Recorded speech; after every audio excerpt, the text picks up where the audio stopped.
നന്നായി സ്റ്റിച്ച് ചെയ്യണോലാണെങ്കിലും ഒരിക്കലും ഒരു ഷോപ്പിൽ നിന്നോ ഒരു ബുട്ടീക്കിൽ നിന്നോ സ്റ്റിച്ച് ചെയ്തിട്ട് കൊടുക്കണ പോലത്തെ ഒരു ഫിനിഷിങ് എന്തുകൊണ്ട് ഞാൻ സ്റ്റിച്ച് ചെയ്തിട്ട് കിട്ടണില്ല എന്നുള്ളത് ചിന്തിക്കണോലാണുങ്ങളൊക്കെ ഈ ഒരു വീഡിയോ നിങ്ങൾക്കുള്ളതാണ്. എങ്ങനെയാണ് ഡ്രസ്സിൽ ഫിനിഷിങ് കൊണ്ടുവരിക, ഈ ഫിനിഷിങ് വരുമ്പോൾ മാത്രമേ നമുക്ക് കസ്റ്റമറോട് നല്ല റേറ്റും കാര്യങ്ങളൊക്കെ വാങ്ങാൻ പറ്റുള്ളൂ. അല്ലെങ്കിൽ നമുക്ക് റേറ്റും കാര്യങ്ങളൊക്കെ കുറച്ച് വാങ്ങേണ്ടി വരും. ഹലോ ഫ്രണ്ട്സ്, എല്ലാവർക്കും സുഖമാണെന്നൊക്കെ വിശ്വസിക്കുന്നു കേട്ടോ. വീട്ടിലിരുന്ന് തയ്യൽ ബിസിനസ് ചെയ്യുന്ന നമ്മളിൽ പലരുടെയും വലിയൊരാഗ്രഹമാണ് നമ്മൾ തയ്ച്ച വസ്ത്രങ്ങൾക്കും വലിയ വലിയ ബൊട്ടീക്കുകളിൽ കാണുന്നത് പോലുള്ള ആ ഒരു പ്രൊഫഷണൽ ലുക്കും ഫിനിഷിങ്ങും ഒക്കെ കിട്ടണം എന്നുള്ളത്. പലരും വിചാരിക്കുന്നത് നല്ല ഫിനിഷിങ്ങൊക്കെ ലഭിക്കാൻ വലിയ വില കൂടിയ ആധുനിക മെഷീനുകളോ അല്ലെങ്കിൽ ലക്ഷങ്ങൾ വിലയുള്ള ഓവർലോക്ക് മെഷീനുകളൊക്കെ വേണമെന്നുള്ളതാണ് ഓരോരുത്തരുടെയും വിശ്വാസം. എന്നാൽ സത്യതല്ല. നമ്മുടെ കയ്യിലുള്ള സാധാരണ മെഷീൻ ഉപയോഗിച്ചിട്ട് തന്നെ വളരെ ചെറിയ ചിലവിൽ ചില കാര്യങ്ങൾ ശ്രദ്ധ നമ്മൾ പുലർത്തി കൊടുത്താൽ നമുക്കും വീട്ടിലിരുന്ന് തന്നെ ബൊട്ടീക്കുകളിൽ ചെയ്യുന്ന പോലെയുള്ള ബൊട്ടീക്കുകളേക്കാൾ വെല്ലുന്ന ഫിനിഷിങ് നേടിയെടുക്കാൻ സാധിക്കും എന്നുള്ളതാണ് ഒരു സത്യം കേട്ടോ. ആ ഫിനിഷിങ് എങ്ങനെയാണ് കൊണ്ടുവരിക എന്നുള്ളത് നമുക്ക് നോക്കിയാലോ. എങ്ങനെയാണ് ഇത് കൊണ്ടുവരിക എന്നുള്ളത് നമുക്ക് നോക്കട്ടോ. അതെങ്ങനെയാണെന്ന് വളരെ വ്യക്തമായ ഉദാഹരണങ്ങളോടെയാണ് കേട്ടോ ഇന്ന് നമ്മൾ സംസാരിക്കാൻ പോകുന്നത്.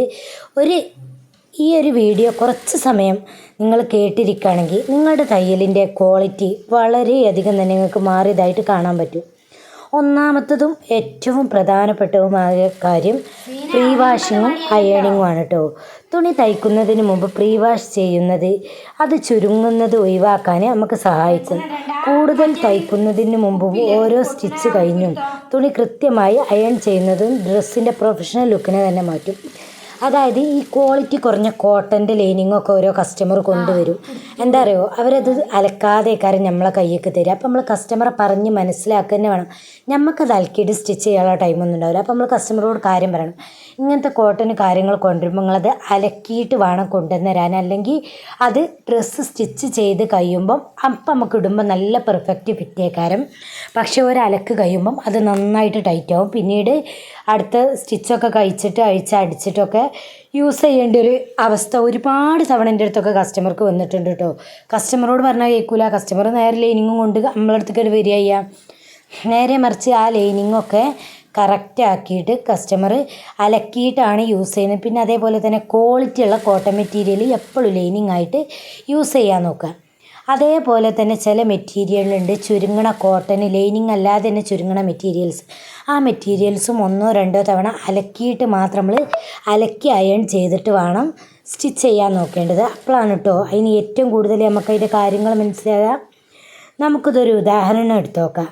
കോട്ടൺ അല്ലെങ്കിൽ ലിനൻ്റെ മെറ്റീരിയലുകളൊക്കെ വാങ്ങി നമ്മൾ കൈകാതെ നേരിട്ട് വെട്ടി തയ്ച്ചാൽ എന്താ സംഭവിക്കുക നോക്കിയാലോ. ഞാൻ നേരത്തെ പറഞ്ഞ പോലെ തന്നെ കസ്റ്റമർ അത് വാങ്ങി ആദ്യത്തെ തവണ തന്നെ കഴുകുമ്പോൾ തന്നെ ആ തുണി നന്നായിട്ട് ചുരുങ്ങും. അതോടെ നമ്മൾ കൃത്യമായ അളവിൽ തയ്ച്ചെടുത്ത വസ്ത്രം അവർക്ക് ഇറുകിയതായി മാറുകയും ചെയ്യും.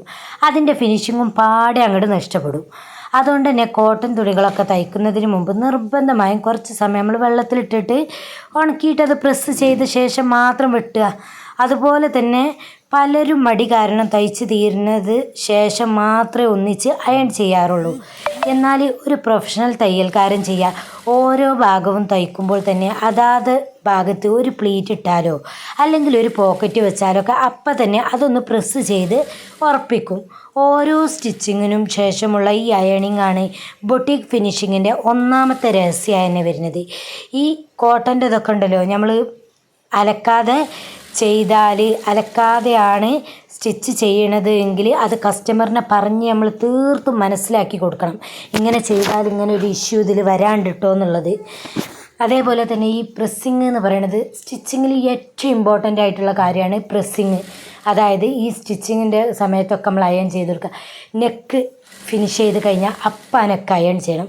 ഷോൾഡർ കൂട്ടിയാൽ അപ്പം അയൺ ചെയ്യണം. കൈ സ്ലീവ് വെച്ചാൽ അപ്പം അയൺ ചെയ്യണം. ഓപ്പൺ സ്റ്റിച്ച് ചെയ്താൽ ഓപ്പൺ സ്റ്റിച്ച് ചെയ്യണം. നമ്മൾ ജസ്റ്റ് ചെറിയൊരു പോക്കറ്റ് വെച്ചാൽ ആ പോക്കറ്റ് അപ്പം, ചെറിയൊരു പ്ലീറ്റ് ഇട്ടാൽ ആ പ്ലീറ്റ് അപ്പക്കപ്പളയോടെ പ്രസ് ചെയ്യണം. അല്ലാഞ്ഞാൽ ആ ഡ്രസ്സിന് ഒരു ഫിനിഷിങ്ങും നമുക്ക് കിട്ടില്ല. ഒന്നായിട്ട് എല്ലതും സ്റ്റിച്ച് ചെയ്ത് കഴിഞ്ഞിട്ട് ലാസ്റ്റ് ഒറ്റ അയൺ ചെയ്യലാണ് വെച്ചെങ്കിൽ ആ ഡ്രസ്സിനൊരു ഫിനിഷിങ് ലുക്ക് ഉണ്ടാവില്ല. കാരണം അതൊക്കെ ഒരു സൈഡൊക്കെ ഒരു കുത്തി കൂടിയ ലെവലിലൊക്കെ കാര്യം നമുക്ക് ഉണ്ടാകുക. നേരെ മറിച്ച് ഓരോന്ന് ചെയ്യുമ്പോൾ അയൺ ചെയ്തെടുത്താൽ ആ ഡ്രസ്സിൻ്റെ ഫിനിഷിങ് നമ്മൾ പ്രതീക്ഷിച്ചതിൻ്റെ അപ്പുറമുള്ള റിസൾട്ട് നമുക്ക് തരും. ആ ഡ്രസ്സ് കസ്റ്റമർക്ക് കാണുമ്പോൾ തന്നെ മനസ്സിനോട് പിടിച്ചിരിക്കും. ഇനി രണ്ടാമത്തെ കാര്യം വരുന്നത് തയ്യൽ തുമ്പും അതിൻ്റെ ഫിനിഷിങ്ങുമാണ്. തയ്യൽ തുമ്പൊക്കെ കുറച്ച്, അതായത് ഏകദേശം 1 ഇഞ്ച് മാത്രം നൽകുന്നതാണ് വസ്ത്രങ്ങളുടെ നല്ല ഫിറ്റിങ്ങിനും എപ്പോഴും നല്ലത്. ഓവർലോക്കിന് പകരം ബയാസ് ഫിനിഷിങ്ങോ ഫ്രഞ്ച് ഫിനിഷിങ്ങോ ഒക്കെ നമുക്ക് പരീക്ഷിക്കാവുന്നതാണ്. ഒരു ഉദാഹരണം പറയാം. പലരും വണ്ണം വെച്ചാൽ കൂട്ടാൻ വേണ്ടിയിട്ട് വസ്ത്രങ്ങളുടെ ഉള്ളിലൊക്കെ 2 ഇഞ്ചോ 3 ഇഞ്ചോ ഒക്കെ വലിയ തയ്യൽ തുമ്പൊക്കെ ഇടാറുണ്ട്. ഇങ്ങനെ വലിയ തയ്യൽ തുമ്പ് ഇടുമ്പം വസ്ത്രങ്ങൾ ഇടുമ്പോൾ അത് ഉള്ളിലിങ്ങനെ ഒന്നിച്ച് കുത്തി കൂടി കിടന്നിട്ട് വസ്ത്രത്തിൻ്റെ പുറത്തേക്ക് അതങ്ങോട്ട് ചേരാത്ത രീതിയിൽ തള്ളി നിൽക്കും. അപ്പോൾ ആ ഡ്രസ്സിൻ്റെ ഫിറ്റിങ് മോശമാവും. കക്ഷത്തിൻ്റെ ഭാഗത്തൊക്കെ 1/2 ഇഞ്ചിൽ കൂടുതൽ നമ്മൾ തയ്യൽ തുമ്പ് ഇട്ടാൽ അവിടെ തുണി ചുരുണ്ട് കിടക്കും. എന്നിട്ട് അതുകൊണ്ടൊക്കെ ആ തയ്യൽ തുമ്പ് എപ്പോഴും കൃത്യമായി കുറച്ച് മാത്രം ഇടാൻ ശ്രമിക്കണം കേട്ടോ. ഈ തയ്യൽ തുമ്പ് ഇടുന്നത് ഡ്രസ്സിങ്ങിൻ്റെ ഒരു ഫിനിഷിങ്ങിൽ പ്രധാനപ്പെട്ട ഒരു കാര്യമാണ്. കാരണം തയ്യൽ തുമ്പ് ഓവറാകുന്നതിനനുസരിച്ച് ആ ഡ്രസ്സിൻ്റെ ഫിനിഷിങ് കുറയും. ചില ഷോപ്പുകാർ കറക്റ്റ് 1/2 ഇഞ്ച് മാത്രമേ അവർക്ക് അളവെടുത്തേന്ന് തയ്യൽ തുമ്പ് കൊടുക്കുള്ളൂ. കാരണം എന്താ പറയുക, ആ 1/2 ഇഞ്ച് തയ്യൽ തുമ്പ് കൊടുക്കുമ്പോൾ ആ ഡ്രസ്സിൻ്റെ ഫിനിഷിങ് നമ്മൾ പ്രതീക്ഷിച്ചതിൻ്റെ അപ്പുറമായിരിക്കും. ഇനി നിങ്ങളുടെ കയ്യിൽ ഓവർലോക്ക് മെഷീനൊന്നും ഇല്ലെങ്കിൽ നമ്മൾ അതിനും വേണ്ടി വിഷമിക്കേണ്ടതില്ല. ഉള്ളിൽ തുമ്പും നൂലും പിരിഞ്ഞു പോകാതിരിക്കാൻ നമുക്ക് ഫ്രഞ്ച് സീം അഥവാ തുമ്പുള്ളിലേക്ക് ഒതുക്കിയടിക്കണം ഷർട്ടിനെയൊക്കെ പോലെ ഉണ്ടല്ലോ, ചെയ്യുന്ന രീതിയിലൊക്കെ നമുക്ക് ചെയ്ത് നോക്കാം. അല്ലെങ്കിൽ ക്രോസ് പീസ് വെച്ച് തുമ്പ് പൈപ്പ് ചെയ്ത് തയ്ക്കുന്ന ബയാസ് ഫിനിഷിങ്ങും നമുക്ക് ചെയ്ത് നോക്കാം.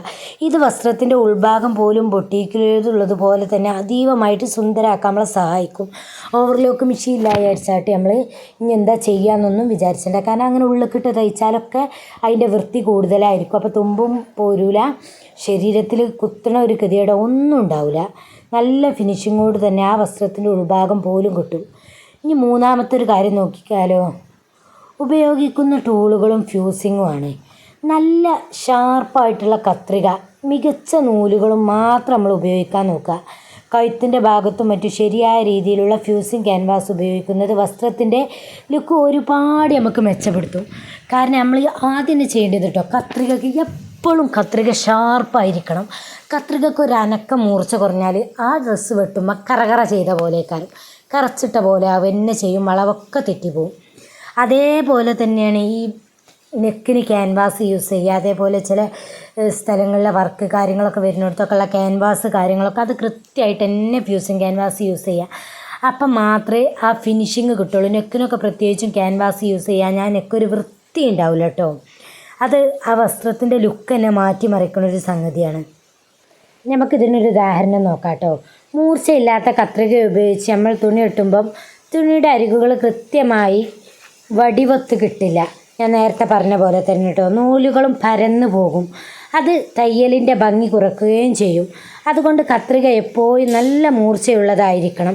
അതുപോലെ കഴുത്തിൻ്റെ ഡിസൈൻ ചെയ്യുമ്പം വെറുതെ തുണി മടക്കി വെക്കാതെ നല്ല ക്വാളിറ്റിയുള്ള പേപ്പർ ക്യാൻവാസ് അല്ലെങ്കിൽ ഫ്യൂസിങ് മെറ്റീരിയൽ അയൺ ബോക്സ് ഒക്കെ ഉപയോഗിച്ചിട്ട് ഒട്ടിച്ച് ചെയ്ത് നോക്കും. ചുരിദാറിൻ്റെ ബ്ലൗസിൻ്റെയൊക്കെ കഴുത്ത് ഒട്ടും വലിയാതെ തന്നെ ചുളുക്കില്ലാതെ തന്നെ കല്ല് പോലെ നല്ല പെർഫെക്റ്റ് ഷേപ്പിലിരിക്കും. വലിയ ബൊട്ടീക്കുകളിലൊക്കെ കഴുത്തിൻ്റെ ഭംഗി കൂട്ടാൻ ഈ ഫ്യൂസിങ് ക്യാൻവാസ് നിർബന്ധമായും ഉപയോഗിക്കാറുണ്ട് കേട്ടോ. ഇനി നമുക്ക് നാലാമത്തെ കാര്യം നോക്കിയാലോ. ക്ഷമയും ശ്രദ്ധയുമാണ് കേട്ടോ നാലാമത്തത്. തയ്ക്കുമ്പോൾ നമുക്ക് മടുപ്പ് തോന്നിയാൽ ചെറിയൊരു ബ്രേക്ക് അപ്പം തന്നെ എടുക്കുക. അല്ലെങ്കിൽ തിരക്കിൽ തയ്ക്കാതെ ക്ഷമയോടെ ഓരോ സ്റ്റെപ്പും ശ്രദ്ധിച്ച് ചെയ്യുന്നത് ഫിനിഷിങ്ങിൽ വലിയ മാറ്റം ഉണ്ടാക്കും കേട്ടോ. ഒരു ഉദാഹരണം പറഞ്ഞുതരാം. നമ്മൾ തുടർച്ചയായി 3-4 ഒക്കെ മണിക്കൂർ ഇരുന്ന് തയ്ക്കുമ്പോൾ സ്വാഭാവികമായിട്ടും നമ്മളെ കണ്ണുകളും കൈകൾക്കൊക്കെ ക്ഷീണവും ഒരു മടുപ്പൊക്കെ വരും. ആ മടുപ്പോടെ തന്നെ നമ്മൾ വീണ്ടും തയ്ക്കാൻ നോക്കിയാൽ തയ്യൽ വളഞ്ഞു പോകാനും അളവുകൾ തെറ്റാനും ഒക്കെ നമുക്ക് സാധ്യത ഉണ്ട് കേട്ടോ. അങ്ങനെ വരുമ്പോൾ ഇതെങ്ങനെയെങ്കിലും ഒന്ന് തീർത്താൽ മതി എന്നൊരു ചിന്ത നമുക്ക് വരും.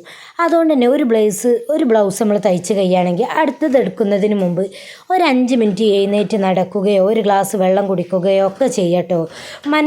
നമ്മളെ മനസ്സിന് നല്ല ഫ്രഷ് ഫീല് കിട്ടാനും അത് കിട്ടിയ ശേഷം അടുത്ത തുണി നമ്മൾ എടുക്കുകയാണെങ്കിൽ നമുക്ക് മട്ടത്തിൽ ചെയ്യാനും കഴിയും കേട്ടോ. ക്ഷമയോടെ പതുക്കെ തയ്ക്കുകയാണെങ്കിൽ വേഗത്തിൽ തയ്ച്ച് തെറ്റൊക്കെ വരുത്തുന്നതിനേക്കാൾ എപ്പോഴും നല്ലത് അതാണ് കേട്ടോ. തുടക്കക്കാർ പലരും പറയുന്ന ഒരു പരാതിയുണ്ട്, എനിക്ക് എത്ര എത്ര ശ്രമിച്ചിട്ടും മറ്റുള്ളവരെ പോലെ ആ ഒരു പെർഫെക്ഷൻ കിട്ടുന്നില്ല എന്ന്. തുടക്കക്കാർക്ക് പെർഫെക്ഷൻ കിട്ടുന്നില്ല എന്ന് വിചാരിച്ചിട്ട് ഒട്ടും വിഷമിക്കേണ്ട ഒരു കാര്യമില്ല കേട്ടോ. കൺസിസ്റ്റൻസി ആയിട്ട് മുടങ്ങാതെ ദിവസവും വർക്ക് ചെയ്താൽ കാലക്രമേണ തന്നെ നമ്മൾ മികച്ച ഒരു ഫിനിഷിങ് നിങ്ങൾക്ക് തനിയെ നേടിയെടുക്കാൻ തന്നെ സാധിക്കും. ആദ്യത്തെ തവണ തയ്ക്കുമ്പോൾ ഉണ്ടാകുന്ന പിഴവുകളല്ല രണ്ടാമത്തെ തവണ നമുക്ക് ഉണ്ടാകുന്നത്. തയ്യലിനെ ഒരു ഭാരമായി കാണാതെ ഒരു തെറാപ്പി പോലെ മനസ്സിന് സന്തോഷം നൽകുന്ന ഒരു കാര്യമായിട്ട് നിങ്ങൾ കണ്ടു നോക്കി. എന്നിട്ട് എൻജോയ് ചെയ്ത് ഒന്നാണ്ട് ചെയ്യാൻ ശ്രമിച്ചു നോക്കിയാണ്. അപ്പം നിങ്ങൾ പോലും അറിയാതെ ഫിനിഷിങ്ങും വരും, നമുക്ക് മനസ്സിനൊരു സന്തോഷം വരും. അങ്ങനെ ചെയ്യുമ്പോൾ നമ്മളെ വർക്കുകളൊക്കെ ഉഷാറാവുകയും ചെയ്യും. ഞാൻ ഈ പ്രസ്സിങ് ചെയ്യൽ ആദ്യമൊക്കെ വളരെ മാറ്റി വെച്ചിട്ട് ലാസ്റ്റ് സ്റ്റിച്ച് ചെയ്ത് കഴിഞ്ഞിട്ട് ചെയ്ത് തരണ പോലെ തന്നെ. അങ്ങനെ ഞാൻ കുറച്ച് കാലം ഒരു ഷോപ്പിൽ പോയിനി. അവിടെ മസ്റ്റായിട്ട് ഓല് ചെയ്യണം. അവിടെ നിന്നാണ് ഞാൻ കൃത്യമായിട്ട് ഈ കാര്യങ്ങളൊക്കെ പഠിച്ചിട്ടുള്ളത് കേട്ടോ. ആ ഒരു ഷോപ്പിൽ 2 മാസമാണ് പോയതെങ്കിലും ഞാൻ അത്യാവശ്യം കാര്യങ്ങൾ നന്നായിട്ട് തന്നെ പഠിച്ചിട്ടുണ്ട്. കാരണം ഷോപ്പിൽ ഏത് ടൈം സ്റ്റിച്ച് ചെയ്താലും നെക്കൊന്ന് അടിച്ചാൽ അപ്പം അവിടെ പ്രസ് ചെയ്യണം, അടുത്തതൊന്ന് അടിച്ചാൽ അപ്പം പ്രസ് ചെയ്യണം, ഒപ്പം തന്നെ ഓവർലോക്കും ചെയ്യണം. സ്ലീവ് സ്റ്റിച്ച് ചെയ്ത് അപ്പം തന്നെ അത് ഓവർലോക്കും ചെയ്യണം, പ്രസ്സും ചെയ്യണം. അങ്ങനെ ഓരോന്ന് സൈഡ് ജോയിൻ ചെയ്യുന്ന സമയത്ത് ചുരിദാറൊക്കെ രണ്ടും ഒന്നിച്ചിട്ട് അവർ ഇത് ചെയ്യൂല, ഓവർലോക്ക് ചെയ്യൂല. ഒരു ഭാഗം ഓവർലോക്ക് ചെയ്തിട്ട് മറ്റേ ഭാഗം തിരിച്ച് ഓവർലോക്ക് ചെയ്യുക. കാരണം ബാക്കും ഫ്രണ്ടും വെവ്വേറെയാണ് ഓവർലോക്ക് ചെയ്യുക. ഈ ഫിനിഷിങ്ങിൽ ഭയങ്കര ഒരു വ്യത്യാസമുള്ളൊരു കാര്യമാണ് കേട്ടോ. അതിപ്പോൾ എനിക്ക് ഓർമ്മ വന്നപ്പോൾ നിങ്ങളെ ഓർമ്മിപ്പിച്ച് പറയാമെന്നുള്ളൂ. ഞാൻ ആ ഒരു ഷോപ്പ് പോയതുകൊണ്ടാണ് ഇത്രയും കാര്യങ്ങളൊക്കെ എനിക്ക് നിങ്ങൾക്ക് ഈ വീഡിയോയിലൂടെ പറഞ്ഞു തരാൻ കഴിഞ്ഞിട്ടുള്ളത്. കാരണം ഇത് അവിടുത്തെ അവരുടെ ആ ഒരു ഷോപ്പിൽ കൊണ്ടുപോണ കാര്യങ്ങളാണിത് കേട്ടോ. ഇങ്ങനെ ചെയ്ത ശേഷം എൻ്റെ സ്റ്റിച്ചിങ്ങിൽ എനിക്ക് ഒരുപാട് മാറ്റങ്ങൾ വരുത്താൻ എനിക്ക് സാധിച്ചിട്ടുണ്ട്. അതേപോലെ തന്നെ സ്റ്റിച്ച് ചെയ്താൽ കട്ടിങ് ചെയ്താൽ അത് ഉറപ്പായിട്ടും സ്റ്റിച്ചിന് കറക്റ്റായി വന്നിരിക്കും. അങ്ങനെ തന്നെ അവർ ശ്രദ്ധിച്ച് കട്ട് ചെയ്യുകയും ചെയ്യും കേട്ടോ. അപ്പോൾ നമ്മളിന്ന് പറഞ്ഞ ഈ 4 പ്രധാന കാര്യങ്ങൾ നിങ്ങളുടെ തയ്യലിന് ഉൾപ്പെടുത്തി നോക്കുക കേട്ടോ. ഒന്ന്, തുണി തയ്ക്കും മുമ്പ് പ്രീ വാഷിംഗ് ചെയ്യുക. ഓരോ സ്റ്റിച്ചിന് ശേഷവും അയൺ ചെയ്യുക. 2, തയ്യൽ തുമ്പ് കുറച്ചിട്ട് നമ്മൾ ഫിനിഷിങ് ശീലാക്കുക. അതായത് തയ്യൽ തുമ്പ് കുറച്ച് ഫ്രഞ്ച് ഫിനിഷിങ് പോലെയുള്ളവയൊക്കെ നമ്മൾ ശീലാക്കിയെടുക്കുക, ഓവർലോക്ക് മെഷീനില്ലാത്തത് കേട്ടോ. 3, നല്ല മൂർച്ചയുള്ള കത്രികയും കഴുത്തിന് ഫ്യൂസിങ്ങും ക്യാൻവാസും ഒക്കെ യൂസ് ചെയ്യാൻ നമ്മൾ നോക്കുക. 4, ക്ഷമയോടെ സ്ട്രെസ്സില്ലാതെ സന്തോഷത്തോടെ തയ്ക്കാൻ നോക്കുക. ഈ ചെറിയ മാറ്റങ്ങൾ നമ്മളെ കസ്റ്റമേഴ്സിന് വലിയ സംതൃപ്തി നമ്മളിന്ന് നൽകും കേട്ടോ. നിങ്ങളുടെ ബിസിനസ്സൊക്കെ വളരും. ഈ ടിപ്പുകളൊക്കെ നിങ്ങൾക്ക് പ്രയോജനപ്പെട്ട് എന്ന് കരുതുന്നുണ്ട് കേട്ടോ. ഞാൻ ഒന്ന് കമൻറ്റിൽ പറയണേ, ഈ ടിപ്പുകളൊക്കെ നിങ്ങൾക്ക് പ്രയോജനപ്പെടുന്നതാണോ അല്ലയോ എന്ന്. ഇതിൽ ഏത് ടിപ്പാണ് നിങ്ങൾക്ക് ഏറ്റവും കൂടുതൽ ഇഷ്ടപ്പെട്ടതെന്നൊന്ന് കമൻറ്റ് ചെയ്യണേ. നിങ്ങളെ അഭിപ്രായങ്ങളും വിലയേറിയതൊക്കെ എനിക്ക് വളരെയധികം വിലപ്പെട്ടതാണ്. ഞങ്ങളെ എല്ലാവിധ അഭിപ്രായങ്ങളും കമൻറ്റുകളൊക്കെ എല്ലാം വായിക്കാറുണ്ട്, അതിനൊക്കെ മറുപടിയും തരാറുണ്ട്. എൻ്റെ കഴിവിൻ്റെ പരമാവധി ഞാൻ ശ്രമിക്കാറുമുണ്ട്. അപ്പോൾ നിങ്ങളെ അഭിപ്രായങ്ങളൊക്കെ താഴെ കമൻറ്റ് ചെയ്തോളിട്ടോ. ഈ വീഡിയോ ലൈക്ക് ചെയ്യാനും നിങ്ങളുടെ തയ്യൽ സുഹൃത്തുക്കൾക്ക് ഷെയർ ചെയ്യാനും മറക്കരുതേ. ചാനൽ സബ്സ്ക്രൈബ് ചെയ്ത് വെച്ചോളിട്ടോ. ഇപ്പം തന്നെ ഇനി അടുത്ത നല്ലൊരു വീഡിയോ ആയി വരുമ്പോൾ നിങ്ങൾക്ക് പെട്ടെന്ന് കിട്ടും. ഞാനിതിൻ്റെ ബാക്ക്ഗ്രൗണ്ടിൽ കാണിച്ചിട്ടുള്ളത് ഒരു ഓൾഡ് സാരി കൊണ്ട് ചുരിദാർ ടോപ്പ് ചെയ്യാണ് കേട്ടോ. ഒരു സാരി കൊണ്ട് എനിക്ക് 2 ടോപ്പിന് കൃത്യമായിട്ട് കിട്ടിയിട്ടുണ്ട്. നല്ല അടിപൊളിയായിട്ട് തന്നെ കിട്ടിയിട്ടുണ്ട്. നല്ല ടിഷ്യൂ പോലത്തെ ഒരു മെറ്റീരിയലിൽ വരുന്ന ഒരു സാരിയാണ്. അപ്പം നല്ല അടിപൊളിയായിട്ട് തന്നെ ഉണ്ട് കേട്ടോ. ഇവിടെയുള്ളൊരു ചേച്ചിക്ക് വേണ്ടി ചേച്ചി ചുരിദാർ തന്നെ ഇടാത്ത ഒരാളാണ്, സാരിയാണ് ഫുള്ള് യൂസ് ചെയ്യില്ല. അപ്പോൾ ജോലിക്ക് പോകുന്നിടത്ത് ചുരിദാർ വേണം കേട്ടോ. അതുകൊണ്ട് ചേച്ചി ചെയ്യാൻ തന്ന വർക്കാണ്.